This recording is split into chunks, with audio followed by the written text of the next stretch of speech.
Welcome to the morning line. Let's kick off with Fabrizio Romano and a couple of possible exits from the Emirates. Reiss Nelson is the first. Arsenal winger could be one to watch this summer. Outgoings as important as incoming, says Romano. Arsenal not in a rush. They're looking for the right opportunities, the usual drill. But Nelson is someone that could certainly be switched out. At 24, the lad's probably watching the clock himself and wondering if he shouldn't have a regular first-team berth somewhere else. And again, attacking midfielder Emile Smith-Rowe, same situation really, not getting the minutes, valued supposedly around 25 million. And it's Crystal Palace that have been named as one of his potential suitors. Smith-Rowe struggled for playing time over the last 2 seasons, and it looks like he could be edging towards the exit door. Smith-Rowe could be a fine signing for Crystal Palace, who are preparing to lose their own key attacking player in the form of Michael Olise to Bayern Munich. Player said to his preference is to stay at the Emirates. But what's the deal? Are you looking to be a real household name footballer, or just somebody that gets paid a fair bit of money and occasionally gets a run out? I think the time is right for both of those guys to perhaps look at further, fresher fields. Brighton, Yankuba Minte is signed for a fee thought to be in excess of 30 million from Newcastle United. Yankuba is a young talent that's attracted a lot of interest, so we're delighted to welcome him to the club. It's a technical director, David Weir, so that's all very lovely, isn't it? Chelsea are reportedly closing in on 3 new signings. We already know about Kiernan Dewsbury-Hall. That's a done deal, says Fabrizio, 30 million quid. Player on his way for his medical today. Contract signing, big reveal, blah, blah, blah. Contract valid until June 2030. KDH at Chelsea will be reunited with Enzo Maresca. Marc, Guiu is another, and Aaron Anselmino. Chelsea are also set to announce the signing of young Spanish striker Guiu from Barcelona after triggering his release clause, and a deal to bring in Anselmino from Boca Juniors is in an advanced stage. Ipswich Town up next. Amari Hutchinson has signed. That's a done deal. 22 million quid package. It's a record signing for the club, and Amari will be there until June 2029. West Ham confirmed that Ben Johnson is leaving the club as a free agent, and Ipswich Town are in advanced talks to sign him and get another deal done. West Ham, dear me.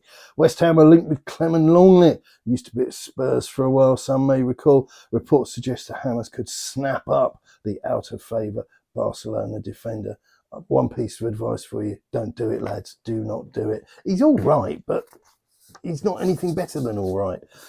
Liverpool, they're ready to hijack Manchester United's move for Paris Saint-Germain midfielder Manuel Ugarte.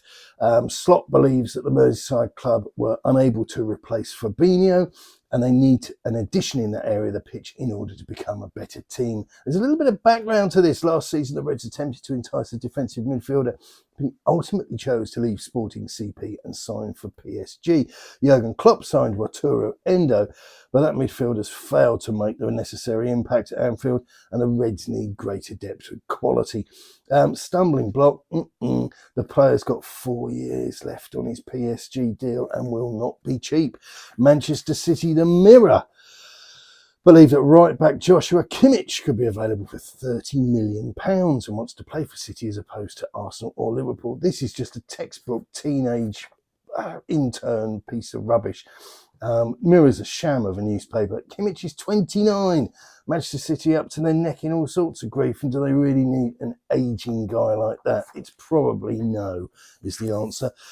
United, sources with a close understanding of Manchester United's transfer plans have informed, caught offside, that the Red Devils are stepping up negotiations over Xerxes, who will move for his release clause of just £34 million. He's also on the radar of Arsenal and AC Milan, and it's the latter in Serie A that are thought to have the advantage there when it comes to getting hold of the 23-year-old.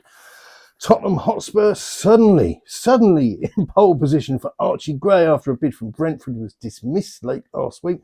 Leeds might be keen to accept a bundle deal here with Joe Rodon plus cash for the eye-catching 18-year-old. As ever, doing business with Daniel Levy, feel like buying a second-hand washing machine on a hire purchase deal, so good luck with that. My question with this is this guy going to play in the first team at Spurs? Is he gonna move into the right back, free Porro to be more of what he actually is, which is I'd say an attacking right winger? Because if it's going to be another one of these things where they get the kid in, loan him out, or cosset him, or whatever they're going to do, anything but play him, I just don't see the sense in it. I really don't. Postecoglou is desperate to reinforce his numbers, and I just don't see this as being a solution. But as I say, if they're going to play him, puts a different spin on things. Villa, Italian journalist Alfredo Padula says Aston Villa are keen to sign right-back Michael Caode from Fiorentina this summer, but the 20 million bid went in and it was rejected. Perhaps the Italians think they'll be entitled to a bit more of the rumoured 30 million Villa would demand from AC Milan for the services of Matty Cash.